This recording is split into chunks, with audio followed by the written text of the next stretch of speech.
There are Disney World restaurants where you go for just the food, and then there are restaurants where the entire evening feels like the experience. California Grill is definitely the second one. You're dining at the top of the contemporary resort with views towards Magic Kingdom, a polished signature dining atmosphere, and access to one of the most unique fireworks viewing spots on the property. So today, we're reviewing whether California Grill is actually worth the price. Before we get into the food, it's worth talking about what makes California Grill feel different from a standard Disney dinner reservation. The restaurant sits at the top of Disney's contemporary resort, so right away, the setting feels more elevated, literally and figuratively. You get sweeping views out towards Magic Kingdom and the surrounding resort area, and the whole experience feels a little more refined without feeling overly formal. California Grill has also been part of Disney World's signature dining scene for decades, and it still has that special occasion feel. The current dinner format is a prix menu where each adult chooses an appetizer, entree, and dessert, and there are optional beverage pairings and a la carte drinks available as well. We ordered 2 cocktails, a glass of wine, and each chose our own appetizer, entree, and dessert. One thing to note, California Grill's menu does change seasonally, and it was updated after our visit. Some of the exact accompaniments may now be different, but many of the main items or similar categories are still on the menu. So, we're reviewing the meal we actually had while also focusing on the overall quality, execution, and experience. Now let's get into what we actually ordered, starting with the drinks and appetizers. Before we get into the featured cocktails that we ordered, we noticed that the Macallan Scotch Whiskey Flight was a bit tempting, as was the California Grill signature cocktail. Now on to the featured cocktails we ordered. The first was a Sonoma Maple Bourbon Old Fashioned. This was very good.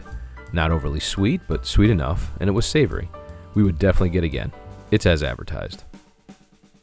The second featured cocktail was the Blueberry Lemon Drop Martini.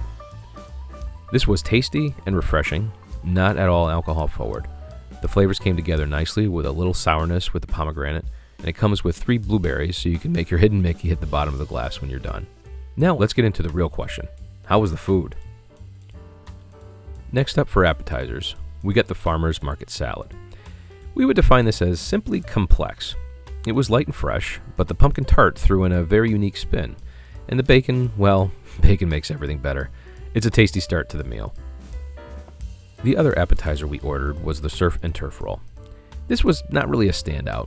It sounds good, but the flavors are a bit underwhelming and ends up being a little heavier than you'd want from a roll. We would have went for a more traditional roll had we known this. And now on to the main course, aka the chef's journey on the menu. We ordered the 2 items that have been on the menu since the restaurant became California Grill in the mid-90s, and after having them, we now know why. These were amazing. They were both listed as the 30th anniversary items on the menu. First up was the grilled pork tenderloin, and it was simply divine. It's pork done 2 ways, and they were both done extremely well. The tenderloin was cooked perfectly, tender, well seasoned. It was salty, but appropriately so, and so tasty. It was a good-sized piece of meat that we could eat over and over again.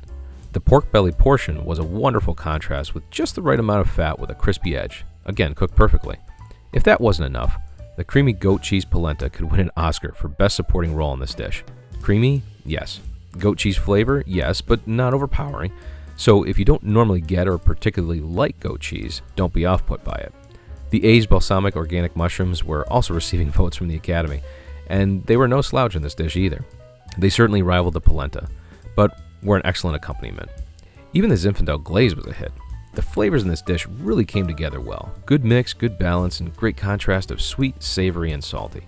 To be completely honest, this was one of the best dishes we've ever had in a restaurant. If we could have given this dish more than 5 stars, we absolutely would. Highly, highly recommend. The second main course item we ordered was the oak grilled filet of beef. Okay, before we start here, I know this appears to be the safe and boring option, and normally we'd agree. It's just filet, you can get this anywhere, why'd you get it here? Well, we'll tell you why. First, it's another 30th anniversary menu item that has been on the menu from the beginning, and again, like the pork tenderloin, we now know why. Normally we wouldn't go gaga over a steak, and especially a lean cut like the filet, but this was another amazing dish. The whole plate came together perfectly, and the quality of the meat was superb and cooked so well. It was a melt-in-your-mouth piece of meat, and a decent portion at that, probably 6 to 8 ounces for sure. Talk about a party in your mouth.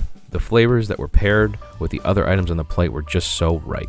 The roasted garlic potato puree was the perfect pair with the steak, and the broccolini, which sometimes you worry about given the size and the stronger flavor profile, can overpower a dish, but not in this one. And that truffle cognac demi, OMG, would be amazing with just about anything.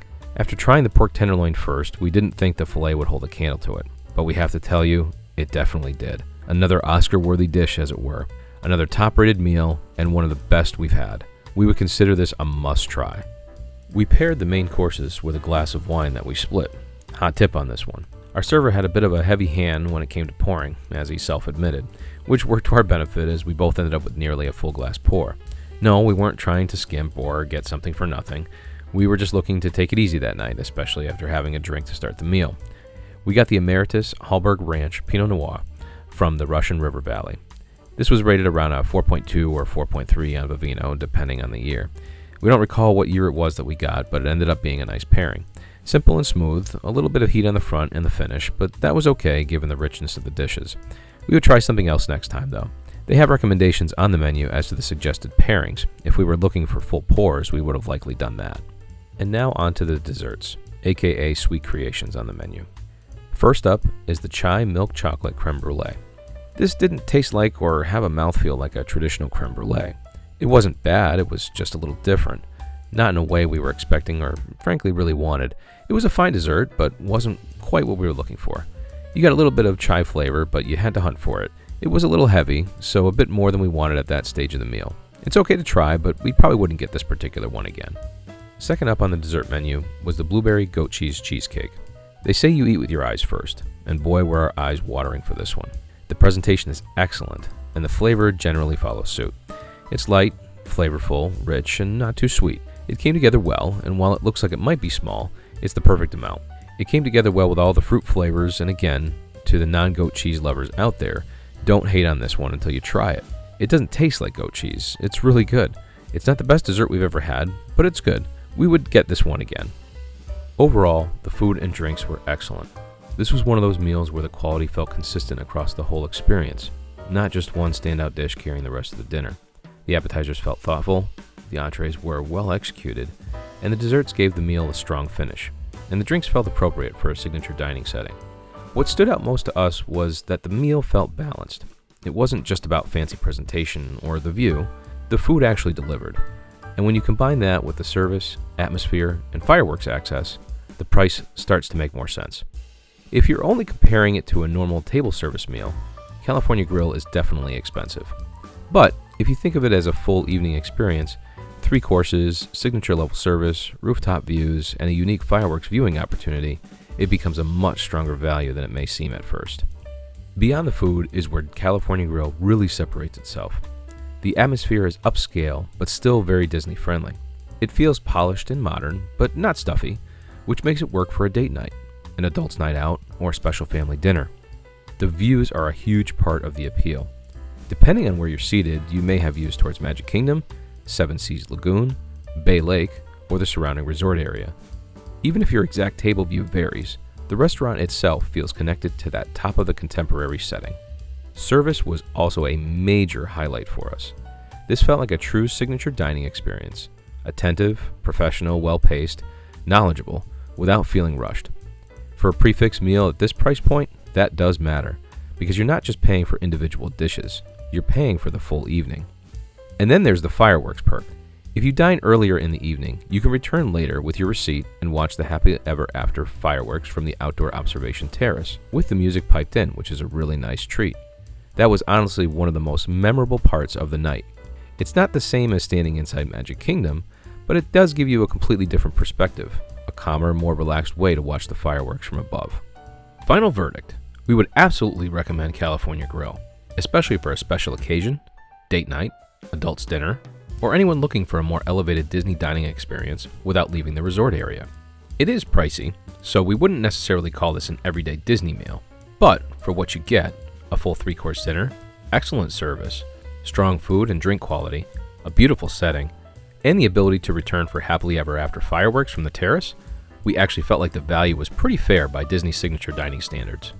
Our biggest planning tip is to think about your reservation time. If you eat earlier, save your receipt so you can come back later for the fireworks.